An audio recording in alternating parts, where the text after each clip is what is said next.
ultimately, I really believe that probably the most, the most sacred thing in our lives that we can give another human being besides our love is our labor. You think about it, your labor is your energy, it's your time, it's your emotion, it's your intellect, it's your spirit to some extent. And if you can find a way where what you do for a living activates that sense of what you're made for, then work is not work, whether you be in Fiji or whether you be in an environment that might seem less exciting and promising in the moment. And trust me, I worked in plenty of those too, but with the same level of excitement and passion, because I found what turns me on, that makes me feel alive, makes me feel like I'm doing something that's worthwhile. And on Labor Day, I think a lot of people, it's just a holiday to get away and take time off of labor. And my hope is to trigger you to think about how could you turn your labor into your love? I think it was Mark Twain who said, when your vocation becomes your vacation, that's when life becomes truly magnificent. And I'm privileged enough to have that, but I pursued it. And one of the secrets that I found, and I know you know this in your soul, is that we all know if you're going to be masterful at something, you don't show up, as the best in the world at something. You don't show up in environments that you want to be in. You get there because you did things for thousands and thousands of hours. Most of you know the concept of mastery taking 10,000 hours. It's an arbitrary number, but I'm sure you've heard about it. You want to get really good at something, it's 10,000 hours, because when you do something enough, with enough intensity, enough intention to constantly get better, when your labor is your love, and where your labor is something you have to always get better at, then usually what happens is you get these insights that allow you to serve more. But I also think that labor, we're talking about this weekend, what makes people fulfilled by their labor is their motives for it. If your motive is just to make money or just to pay your bills or just to get rich or whatever you think that's going to be, those people never really are fulfilled even if they make the money. The most fulfilled human beings in my experience, and I've had the privilege of working with literally 4 million people from 125 countries now around the world, the people that are most alive, regardless of the economics, are people that have found something that they really feel the motive is more than just themselves. People think they have to know how. I call it the tyranny of how. Like, you get all excited, I'm gonna do this, and then your brain goes, I've never done it before, oh my God, what did I say? I don't know how to do this. And they tend to focus on how to do it. And when you start with how, you're screwed. Like, Martin Luther King had no idea how when he did his I Have a Dream speech. In fact, his wife was the one that pushed him because he was uncertain, right? If you know the real history, it's pretty interesting. But the bottom line is he gets up there and he gives his vision of how it can be done. He talked about what needs to happen and why. If you can figure out what you want and why you want it, and you get strong enough reasons that'll drive you late at night, it'll get you up early in the morning, and the reasons are different. Some people do it for nitty-gritty reasons. Some people do it for their kid. Some people will do it, like we'll almost all do it for something more than ourselves. Some people do it because they like winning, right? I know that about you, right? It's like, I like winning. I like being the best at what I do. So I'm not going to settle for less than that. Why would I, right? So you got to find your reasons. But if you know what you want and you get a big enough why, now you'll figure out how to do it. But if you start with how, the small brain, the fear brain, goes, oh shit, I don't know what to do, I don't know where to go. I don't know what to do 90% of the time either. I know what and why, and then I try something. It doesn't work, I try something else, and I'll do something else. Now I speed it up by learning from the best. So that's why, Money Master the Game is a perfect example. My companies, at the time were $100 million companies. I had one $500 million company. Now we're doing $7 billion. I took what I learned from these guys, I applied it not only to my investing, I applied it to my own businesses. Why do I reinvent the wheel when I just learned from the best on earth? I mean, somebody who's that good can tell you that little 2-millimeter thing that changes everything. So my life is really about learn from the best, but I don't start with the how. I start with the what and the why. Whether you're angry or whether you're worried, those are biochemical effects, but they're all based on what you focused on. If you were really angry, like they did it again, they're probably screwing around with somebody else. If you imagine that in your mind, you're going to be upset. But if you were worried, you thought, what if they're in a car accident? You're going to get a very different biochemical effect. But people have habits of what they focus on. And those habits become your biochemical habits as well. And so they reinforce each other. It's not a one-way street. So that's why, I really believe exercise is one of the most important elements, pushing someone beyond their normal comfort zones physiologically, while you simultaneously are working on their head, creating something. So you need strong physiology, you need a really clear focus, because you're only experiencing what you focus on. The human brain is a distortion, deletion, and generalization device. Your conscious mind can only handle so many things at once. You're not thinking about your clothing touching your skin or the sound of your heartbeat till I mention it, or let's say the sound of in your ear of being able to hear that heartbeat. All those things I have to call your attention to because your brain is deleting most of what's going on so it's not overwhelmed consciously. So we pay attention to a small amount of things. So if you're really happy, you're deleting all the things that could piss you off or make you worried. If you're really worried, you're deleting all the things you could be grateful or happy about. And we tend to generalize our lives because we're cognitive misers. We don't want to think things through.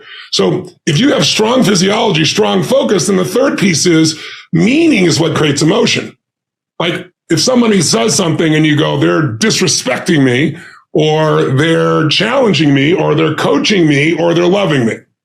Well, whichever word you select for those sensations in your body, your biochemistry becomes. Bottom line is you need to be good at pattern recognition, and that's what gets somebody strong at anything. I mean, you look at, why is Amazon doing so well? He realized one pattern was valued over anything else, convenience. Right? If you look at Tom Brady, a friend of mine, he's got pattern recognition like nobody else at 43 years old. He's able to do things no one dreamed could be done. He's got more Super Bowl rings than any team. So I said, I want to go to the best people on earth and see what do they see that none of us see. What's the pattern? Then you got to learn pattern utilization. It's one thing to see it, it's another thing to use it. And then if you're good after a while, you get to pattern creation. It's like if you learn to play the piano, most people play other people's music. And then there's a point you've learned so much that you're able to create. And I think those three skills are the most important skills. So I look at the areas that matter most and say, who already has that extraordinary pattern recognition utilization? So I go to Ray Dalio, who's returned more money to investors than anyone alive. He's going to have a different level of understanding than the average person. What's the most powerful pattern of all? You've heard me talk about it before, that changed humanity, that took us from starving, running around as hunter-gatherers, to where we could stay in one place. It was one distinction. What was it? Recognizing the seasons. Understanding. See, before that, it looked random. You planted in the winter. You didn't even know it was winter. You just knew it was cold. And for some reason, you worked your ass off and you got nothing for it. And what I began to look at here is like humanity, once it understood the seasons and knew when to plant and when not to. If you do the right thing at the wrong time, what kind of reward do you get? Zilch, nothing. So all of a sudden, humanity understood this, and now we could stay in one place. We could build a community, we could build cities, we could build countries. That one distinction changed all of humanity. But there's also the seasons of your own life that's so valuable to understand. Think of it as 4 seasons of your life. 0 to 20, roughly, is your springtime. But that initial springtime, you're learning, you're growing, probably protected, you're absorbing things. That's the stage. Some people starts at 16, 14, some say 19, 20, but let's just call it around 21, you enter a different stage of life. You become kind of the soldier of life. You enter the summertime. 21 to 41, that's a different stage, isn't it? Now you go out in the world and say, I'm going to test this stuff. I was told all this, what's true? And you think you're going to be a billionaire or 10 times billionaire, and you're going to be president of the United States, and you're going to have 100 relationships, and it's all going to work out smoothly. And then you get your first relationship and discover none of that is true. And you start to understand that you have vulnerabilities, you find out you're not invincible. So this young adulthood is testing and discovering, just trying to figure out what's really real. That's when we learn a lot. And usually some of it is painful because it's not quite like we expected. But you're the soldier of society. Quite literally, that's where soldiers are, right? 21 to 41 usually, right? You're the person that goes to war. You're the person that's out there doing the hard work. Now, if you really grew in spring and you really grew in summer, then there's the fall, the autumn. And that means 42 to 62 is a real reaping time if you've grown. If you're not grown, like if you don't plant in the spring, you're going to weep in the fall. You're not going to reap in the fall, right? But if you push through the hot summer, it's a difficult time, those 21 to 41. By the way, when you ask people, when you do all the research on people, what's the most unhappy time of their life? It's that 2 decades.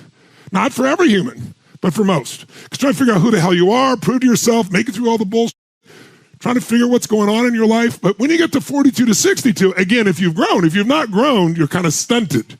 There's not much crop. But now you're really in your midlife power. And you get to start to have a harvest time. This is for a lot of people their greatest financial time of their life. because they built up understanding and they worked hard and developed skill sets, and now they're in a position to lead. They might start running an organization. They start to really grow, to expand. And then 63 to 83, you could think of as winter, and 83 to 120 is the oldest living humans. If you're fortunate enough, maybe you'll have an extended winter. But in this stage, you really end up being a leader who's really there to mentor. That's really the position you're in. It's like what I love most now. It's like the example I give you of playing a video game against a child. You know the child's always going to win. And it's not because they're faster or smarter. It's because they played this game a million times. They know the first bad guy's here, the next bad guy's here, the next bad guy's here. So they're able to do something really important. This is what today is all about, if you want it in a simple phrase. Anticipation is power. Anticipation is power. Leaders anticipate. Losers react. If you and I are going to have a great quality of life for our families, for our communities, for anybody we want to serve, our job is to anticipate. In order to do that, you got to recognize patterns. So these seasons of your life are precious. Every season has different challenges, right? How many can remember some of the challenges of the springtime of your life? I remember some of the challenges of the summer in that stage, the things you wrestled with. Some are still there. How many remember the fall experiences, right? So everything has opportunity, everything has challenge, and if you can anticipate the challenge, you can make that season a hell of a lot more enjoyable.